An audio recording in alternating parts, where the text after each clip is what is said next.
They cried for help, the galaxy sent silence, humanity sent nightmares. The colony of Arith Prime had always been a quiet jewel in the Concord's domain. Nestled on the edge of mapped space, it was home to millions of gentle Yiraki, a herbivorous people known for their crystalline architecture and songs that could echo across mountains. That peace shattered the day the Skarn descended.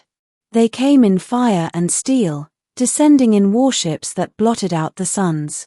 The Yiraki cried for help across every frequency, desperate. Their messages reached the Concord at the heart of the galaxy. The Concord answered with silence.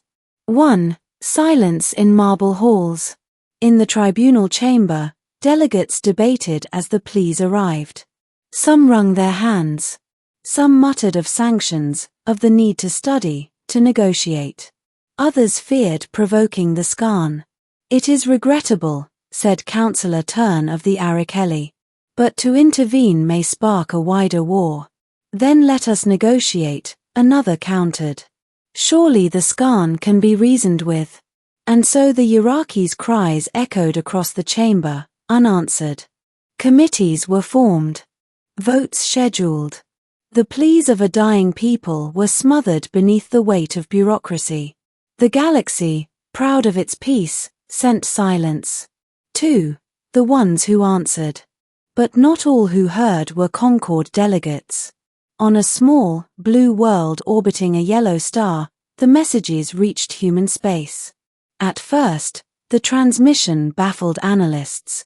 Then the images, cities burning, Yiraki keening in terror, Skarn warships blotting out the sky. The Concord recommended patience. The humans did not listen. Within a cycle, ships left Earth. They did not fly under Concord colors, nor seek approval. They flew under banners painted black, marked with skulls, wolves, and eagles. They called themselves volunteers. But when the Yiraki saw them descend through fire, they whispered a different word, nightmares. 3. The first hunt. The Skarn expected helpless prey. They found predators instead. The first human strike came at night. Skarn warriors lounged in captured Yiraki palaces, gorging themselves. Then the shadows moved. Blades cut throats. Traps snapped shut. Fires bloomed in barracks. The Skarn commander awoke to screams. His guards were gone. His halls ran red. On the walls, written in the blood of his soldiers, were words in a language the Yiraki could not read. We are coming. The next day, a Skarn patrol vanished into the forests.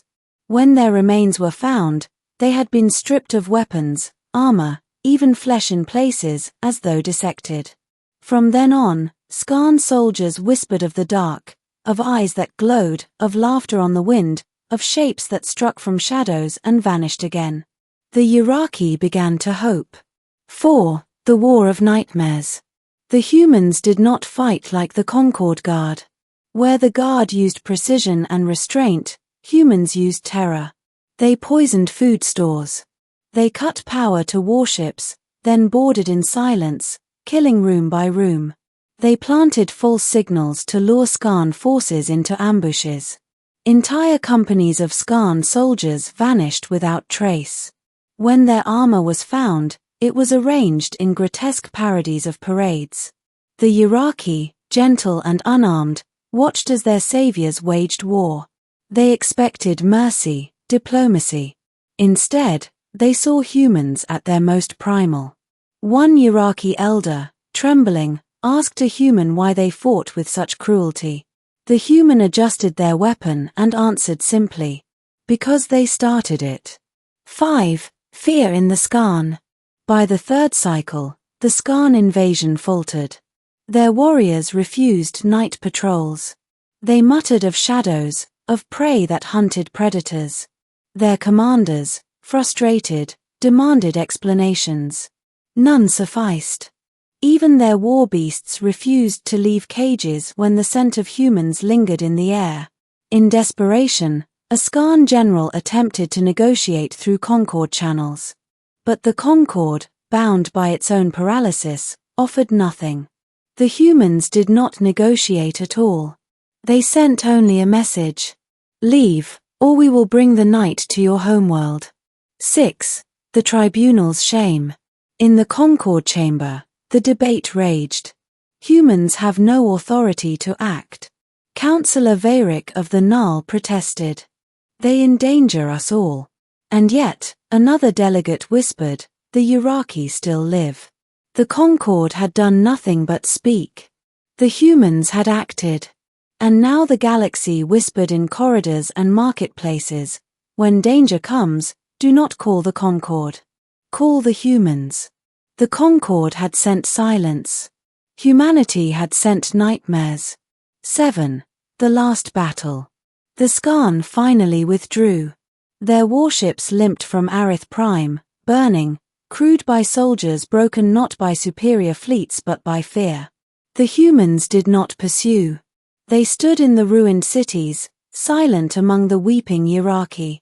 Their armor was scarred, their weapons red, but their eyes were cold and watchful, as though already preparing for the next hunt.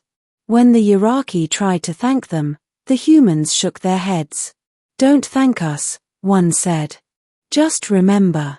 Next time, we may not be there. 8. Aftermath.